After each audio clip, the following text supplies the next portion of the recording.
So శ్వేత గారు last time అయితే మనం ఓపెన్ ఎక్స్పీరియన్స్ సెంటర్‌లో అయితే అసలు మీరు ఎలా డిజైన్ చేస్తారు?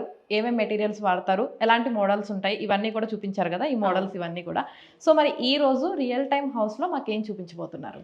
First welcome. ఇదొక 3 బీహెచ్‌కే ఫ్లాట్ అండి. ఓకే. ఇది డ్రాయింగ్ రూమ్ మనమున్నది. హ్మ్. మన క్లయింట్ చాలా సింపుల్ డ్రాయింగ్ రూమ్ అడిగారు. హ్మ్. అందుకే మేము జస్ట్ వాల్ పేపర్‌తో మేము ఈ రూమ్ డెకరేట్ చేసాం ఇట్లా ఓకే. నార్మల్‌గా. ఇది వాల్ పేపర్ పెయింట్ కాదనమాట. పెయింట్ కాదండి, వాల్ పేపర్ ఇది. ఫర్నిచర్ కూడా కంప్లీట్‌గా ఓపెన్ నుంచే ఇచ్చాం మేము. ఓకే. లివింగ్ రూమ్‌కెళ్దాం. ఓకే. ఇది వచ్చేసి లివింగ్ రూమ్ అండి. లివింగ్ రూమ్‌లో మనము టీవీ యూనిట్ ఇచ్చాము. టీవీ యూనిట్‌కి కూడా వాల్ ప్యానెల్ కూడా పెట్టామండి. వాల్ ప్యానెల్ వచ్చేసి మనకి ప్లైవుడ్ ఉంటుంది. ఇదొచ్చేసి సింటర్డ్ స్టోన్ ఉంటుంది. ఓకే. కింద స్టోరేజ్ మనకి. ఓకే. మన సింటర్డ్ స్టోన్ వచ్చేసి మనకి స్పెయిన్ నుంచి వస్తుందండి. ఓకే. స్పెయిన్ నుంచి వస్తుంది. స్పెయిన్ నుంచి స్టోన్ యూజ్ చేస్తాము. సో ఇవి ఓపెన్ అవుతాయి గదా! యెస్. పుష్ ఓపెన్ అండి. ఓకే. స్టోరేజ్ పెట్టుకోవడానికి. ఇంకా మనకి లివింగ్ రూమ్‌లో ఫర్నిచర్ కానీ, క్రాకరీ యూనిట్, ఇది లివింగ్ రూమ్‌తో పాటు డైనింగ్ రూమ్ కూడా ఇచ్చాం మనము. Dining area. హ్మ్. మనకి డైనింగ్ టేబుల్ ఉంటుంది. క్రాకరీ యూనిట్ కూడా ఉంటుంది. సో అన్నీ కూడా ఓపెన్‌వే. ఓపెన్ నుంచి. ఈవెన్ ఫర్నిచర్, మనకి ఫర్నిచర్, కాఫీ టేబుల్ ప్రతిదీ మనం ఓపెన్ నుంచే ప్రొవైడ్ చేస్తాం. సో దట్ ఏ కస్టమర్ అయినా గానీ హోల్ హౌస్ తీసుకున్నప్పుడు కంప్లీట్ ఎండ్ టు ఎండ్ మనం ఇచ్చేస్తాం అన్నమాట. అవును. లాస్ట్ టైమ్ వచ్చినప్పుడు నేను చూసాను. కర్టన్స్‌తో సహా అన్నీ ఉన్నాయి మీ దగ్గరే. యెస్. వీళ్ళకి మనం కర్టెన్స్ కూడా ప్రొవైడ్ చేసాము. చూపిస్తాను. సో ఇంట్లో ప్రతిదీ కూడా ఓపెన్‌దే ఉంది ఓపెన్ మోస్ట్‌లీ. నుంచి. ఓకే. యెస్. ఈ ఫ్యాన్స్ ఇవన్నీ కూడా.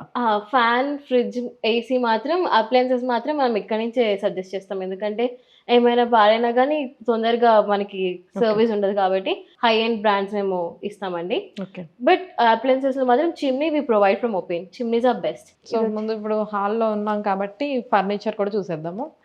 ఓకే. ఇది సోఫా. మనకి క్లయింట్ ఎల్ షేప్ సోఫా అడిగారు. సో మనం వాళ్ళకి ఇదే ప్రొవైడ్ చేసాము. మన వాల్ ప్యానెలింగ్ థీమ్ కానీ, రూమ్ థీమ్‌ని బట్టి మేము వాళ్ళకి ఫర్నిచర్ కలర్ కూడా సజెస్ట్ చేస్తాం. ఓకే. సో ఇది కొంచెం లిటిల్ డార్కర్ థీమ్ అన్నమాట. అందుకే మనకి ఇది కొంచెం డార్క్ ఉంటుంది. డైనింగ్ టేబుల్స్ డార్క్ ఉంటాయి. సో దానికి కాంట్రాస్ట్‌గా మనం ఇట్లా క్రీమ్ బీచ్ కలర్‌లో మనం వాళ్ళకి ప్రొవైడ్ చేస్తాం. సో సజెషన్ మీరే ఇచ్చారనమాట. ఏ కలర్ బాగుంటుంది అన్నది. వాళ్ళకి ఏమేమి కావాలి, వాళ్ళ ప్రిఫరెన్సెస్ తీసుకుంటాము. ఏది సూటబుల్ ఉంటుంది వాళ్ళకి, వాళ్ళ ప్రిఫరెన్సెస్‌కి తగ్గట్టుగా మనం ఇంకా ఏది చేస్తే బాగుంటుందని చెప్పి మేము వాళ్ళకి అది కూడా సజెస్ట్ చేస్తాం. ఓకే.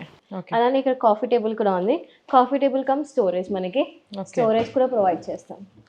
ఓకే. ఇక్కడ ఉంటుంది, ఇక్కడ ఒక స్టోరేజ్. 2 సైడ్స్ ఇచ్చారు. 2 సైడ్స్ స్టోరేజ్ ఉంటుంది. ఈజీ యాక్సెస్ కోసం సైడ్స్. ఓకే. అండ్ ఈ మధ్య ఎవరు హైట్ ఎక్కువ కోరుకోవట్లేదు కాబట్టి లెంత్ కూడా సోఫాకి తగ్గట్టుగా చేసేస్తాం. ఈ డైనింగ్ టేబుల్ వచ్చేసి క్లయింట్ మనకి డార్క్ థీమ్ లో అడిగారు. ఓకే. సో మేము సింటర్డ్ స్టోన్ తో వాళ్ళకి డార్క్ థీమ్ లో ఇచ్చాము. స్టోన్. ఇది స్టోన్, సింటర్డ్ స్టోన్. ఓకే. మనకి ఇది వచ్చేసి బేజ్ విత్ డార్కర్ టోన్ ఇచ్చాం. Back side brown colour. So combination బాగుంటుంది చూడడానికి అని. So this is open dining table. Okay. అదే సోఫాకి, కాఫీ టేబుల్ కి అన్నిటికి కూడా సెట్ అయ్యేటట్టుగా. అండ్ టీవీ యూనిట్ కి కూడా సెట్ అవుతుంది. సెట్ అవ్వడానికి కలర్ కాంబినేషన్స్ ఎలిగెంట్ గా కనిపించాలి. టూ మెనీ కలర్స్ ఉన్నా కానీ బాగోదు. సో మేము మినిమల్ కలర్స్ యూస్ చేసుకొని ఎలిగెంట్ గా ఎలా బాగుంటుంది, క్లయింట్ వాళ్ళకి లైట్ థీమా, డార్క్ థీమా, వాళ్ళ ఇష్టం ప్రకారం మేము వాళ్ళ డిజైన్ చేసి ప్రొవైడ్ చేస్తాం వాళ్ళకి. ఓకే.